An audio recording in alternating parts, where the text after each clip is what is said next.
오늘 아침 전북권 주요 뉴스입니다. 소방과 근로감독, 복지사 등 공공일자리 대다수가 극심한 인력 부족에 필요한 역할조차 수행하지 못하고 있습니다. 현장 취재했습니다.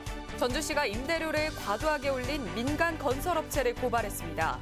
하지만 처벌 규정이 약해 법 개정이 필요합니다.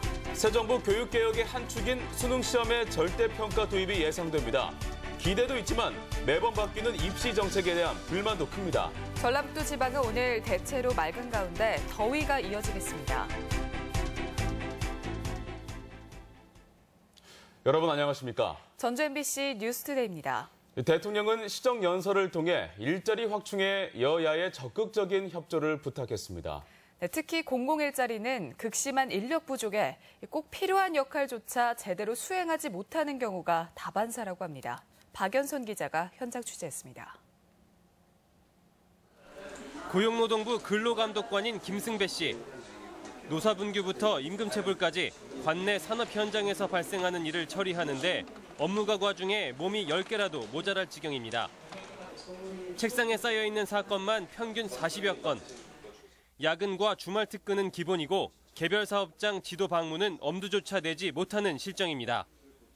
전주지청 관할 사업장은 3만 3천 개, 근로자는 25만 명에 이르지만 감독관은 고작 17명.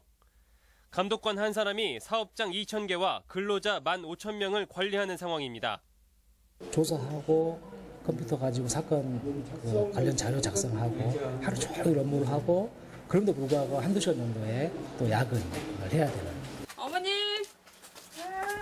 아이고. 독거노인을 지원하는 전주시청 산하 지원센터도 사정은 마찬가지입니다.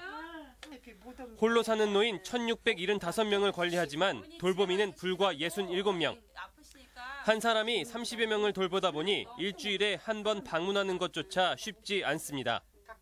이게 달마다 전화놓고 어디 가면 안 빼놓고 꼭 이렇게 박동네 찾아주고 그냥 나오시라고 가자고 뭐 얼마나 좋은가 몰라.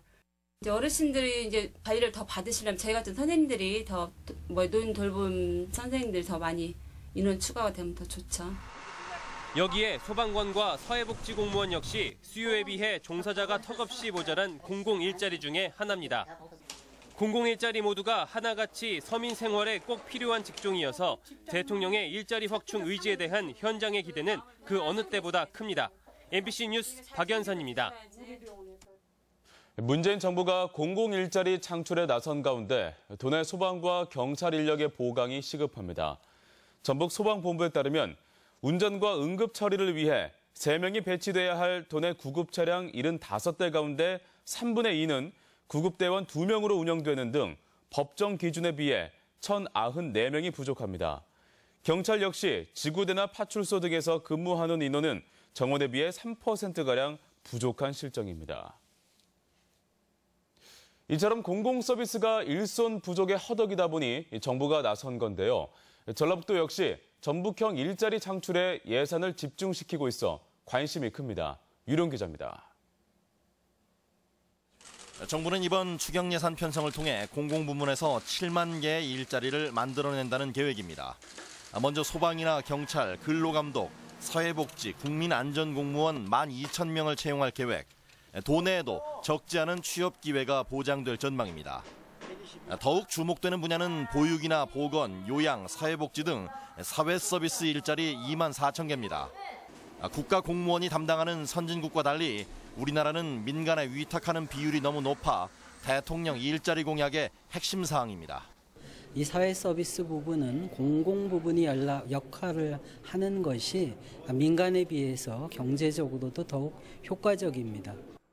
고령화로 사회서비스 수요가 증가하는 전북에 보다 안정적인 처우가 보장된 일자리가 확보될 수 있습니다. 중소기업 채용에도 변화가 기대됩니다. 세 번째 채용되는 근로자 임금이 지원되면 보다 적극적인 구인 구직 분위기 조성이 가능할 전망입니다. 정부 사업과 별개로 추진되는 전북형 일자리 창출 사업도 기대됩니다.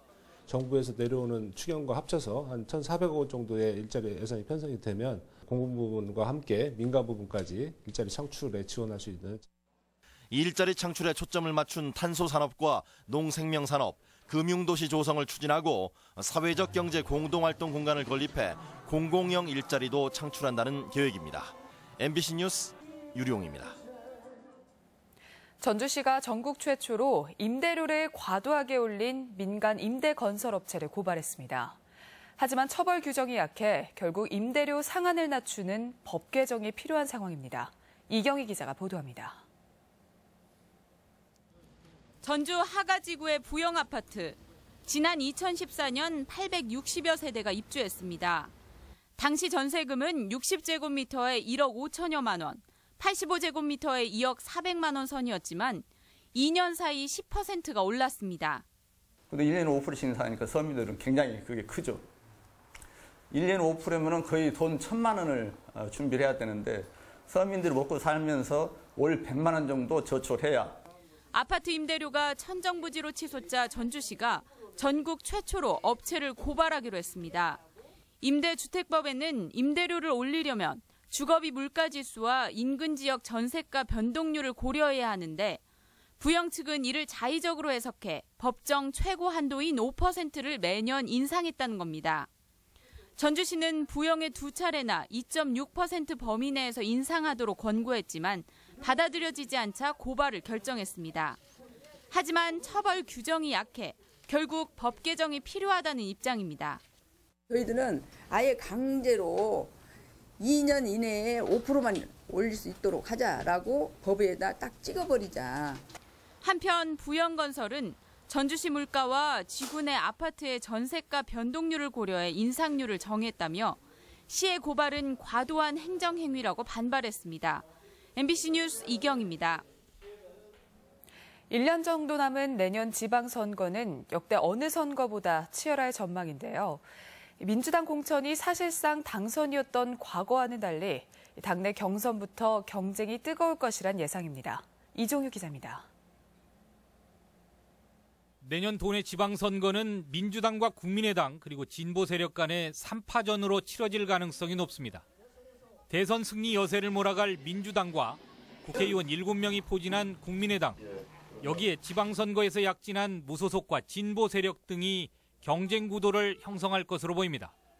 정권을 잡고 여당이 됐기 때문에 더 많은 훌륭한 인재들이 우리 전북 발전을 위해서 다음 지방선거에서 뛸 것으로 그렇게 생각을 합니다. 이 같은 분위기는 당내 경선 과정부터 치열한 경쟁으로 나타날 전망입니다. 민주당에서는 지난해 총선에서 국민의당에 패한 낙선자들이 지방선거에 출마할 가능성이 열려 있고 국민의당에도 현역 국회의원들의 지원을 기대하는 중량급 인사들이 몰릴 수 있습니다. 국민의당의 지지를 마음속 깊이 가지고 있습니다. 우리 국민의당 후보들이 내년 지방선거에도 많이 몰릴 거라고 생각하고 있습니다. 여기에 촛불 민심과 새 정부의 등장으로 도내 진보 세력의 결집과 정치권 진출도 주목되는 부분입니다. 이번 촛불 혁명을 통해서 우리 정치 변화에 대한 관심들이 더욱 커졌고요. 이제 내년 지방선거에도 그 흐름들은 여전히 지속될 것이다. 조기 대선을 통한 정권 교체의 여운이 지속되고 촛불 민심을 거친 정치적 민도 역시 높아져 있어 지방선거 열기도 조기에 달아오를 가능성이 있습니다. MBC 뉴스 이종휴입니다. 익산시 공무원들의 잇단 비리에 대해 경찰 수사가 확대되고 있습니다. 전북경찰청은 골재 채취업자에게 장학금을 강요해 익산시 산하장학재단에 2천만 원을 기부하도록 한 혐의로 익산시청 A 과장을 불구속 입건했습니다. 익산시에서는 또 다른 골재 채취업자에게 수천만 원의 뇌물을 받은 혐의로 비국장 등 공무원 8명이 수사 대상에 올랐으며 경찰은 윗선 개입 여부로 수사를 확대하고 있습니다. 문재인 정부는 특수목적고 폐지와 함께 수능 시험의 절대평가 도입을 교육개혁의 한 축으로 삼을 전망인데요. 분명 기대도 있지만 학교 현장에서는 매번 달라지는 입시 정책에 근심의 목소리가 나오고 있습니다. 강동엽 기자입니다.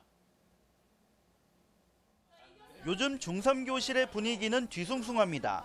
이들이 고3 수험생으로 치르는 2021학년도 수능이 문재인 대통령 공약인 수능 절대평가의 첫 적용 대상으로 예상되기 때문입니다. 혹시 더 안 좋은 제도로 바뀌는 게 아닌가, 혹시 더 어렵게 수능을 보는 게 아닌가라는 걱정이 좀 돼요. 응시생 가운데 상위 4% 안에 들어야 받을 수 있는 1등급을 절대평가를 통해 가령 90점 이상에게 모두 부여하겠다는 겁니다.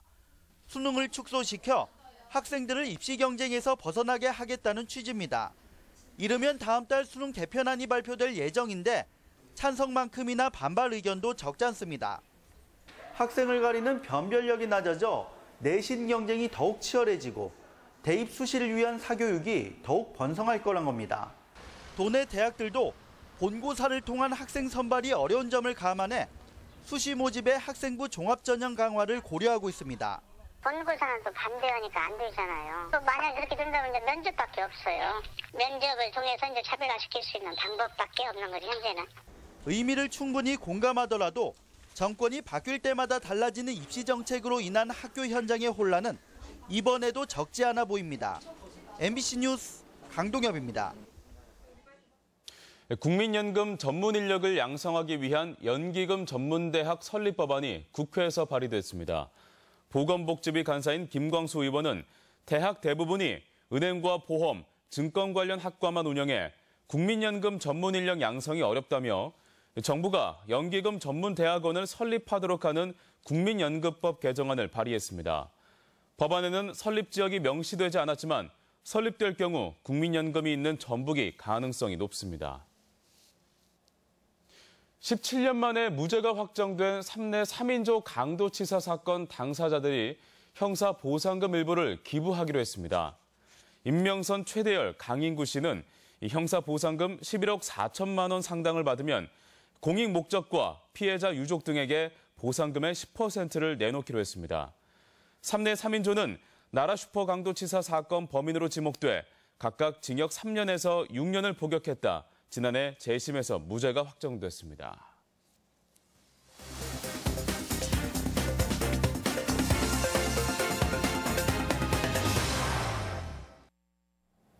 김제시가 지평선 축제 성공을 기원하며 개막식에서 건배주를 선보입니다. 남원시가 일자리 창출 활성화를 위해 안내 책자를 제작해 보급합니다. 지역 소식 김한광 기자입니다. 김제시가 지평선 축제 개막식에서 선보일 건배주 담그기에 착수했습니다. 김제시는 대한민국 최초 5년 연속 대표 축제인 지평선 축제 성공 개최를 기원하며 개막 100일을 앞두고 건배주로 선정된 막걸리 담그기 등 축제 준비를 본격화했습니다. 글로벌 축제 도약을 위해서 시민과 전 직원이 하나가 되고 손님 맞이 등을 철저히 준비하고 성공적인 축제가 될 수 있도록 최선을 다할 계획입니다.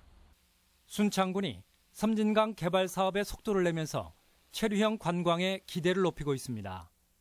향가마을 오토캠핑장과 용골산 치유의 숲, 장군목 생태관광지 조성 등 4개 면지역에서 추진되고 있는 섬진강 개발 사업은 500만 관광객 유치의 기반으로도 주목됩니다. 섬진강은 확장성이 큰 관광자원인 만큼 순창의 색이 잘 묻어날 수 있는 관광자원으로 지속적으로 개발해 나갈 계획입니다. 남원시가 역점적으로 추진하고 있는 일자리 사업 안내 책자를 발간했습니다. 일자리 시책을 홍보하고 관내 10인 이상 기업체 현황과 근로 조건 등을 망라한 책자는 14,000권을 발간해 읍면동에 배부돼 구인 구직 활성화 효과가 기대됩니다. 우리 남원시에는 크고 작은 기업들이 많습니다. 그 기업들과 일자리를 필요하는 우리 시민들의 어떤 연결고리가 되지 않을까 생각해서 한번 만들어봤습니다. 완주군이 임신, 육아 등으로 경력이 단절된 여성 맞춤형 일자리 지원을 위해 발족한 제과 제빵 협동조합 준맛드레가 로컬푸드 직매장 입점 등 성과를 내고 있습니다. 임실군이 추진하고 있는 농작업 대행이 농가들의 큰 호응을 얻고 있습니다. 지난해부터 보리와 사료용 옥수수 수확 등의 농작업 대행이 시작되면서 보리 재배 면적이 1년 만에 75%, 옥수수는 80%가 늘어나는 등 효과로 이어지고 있습니다. MBC 뉴스 김한과입니다. 전주시 녹색예술거리 나눔숲 조성 사업이 2017 대한민국 국토경관 디자인 대전에서 국토부 장관상을 수상했습니다. 전주시는 전북대 구정문에서 신정문 사이 인도와 녹지를 나눔숲으로 조성한 사업이 주민과 학교, 예술가들이 협동해 공간을 되살렸다는 점에서 높은 평가를 받았다고 밝혔습니다. 녹색당이 정읍시의 축산 테마파크 건립을 멈추라고 주장했습니다. 녹색당은 테마파크를 가장한 정읍의 소싸움장은 전통 민속을 핑계로 한 동물 학대고 앞서 소싸움 경기를 해온 청도군과 진주시의 사례에서 보듯 재정만 악화시킨다며 아무 도움이 안 되는 정읍 축산 테마파크 건립을 멈추라고 촉구했습니다. AI 관련 농장주와 미등록 가축 거래상이 고발됐습니다. 전라북도는 200마리의 닭이 폐사했는데도 일주일가량 신고를 지연한 군산 서수 오골계 농장을 가축 전염병 예방법 위반 혐의로 경찰에 고발했다고 밝혔습니다. 도는 이와 함께 가축 거래 상인으로 등록하지 않고 전통시장과 노점에서 가금을 거래한 유통상인 2명도 축산법 위반 혐의로 고발했으며 미등록 유통상에 대한 전수조사도 실시하기로 했습니다.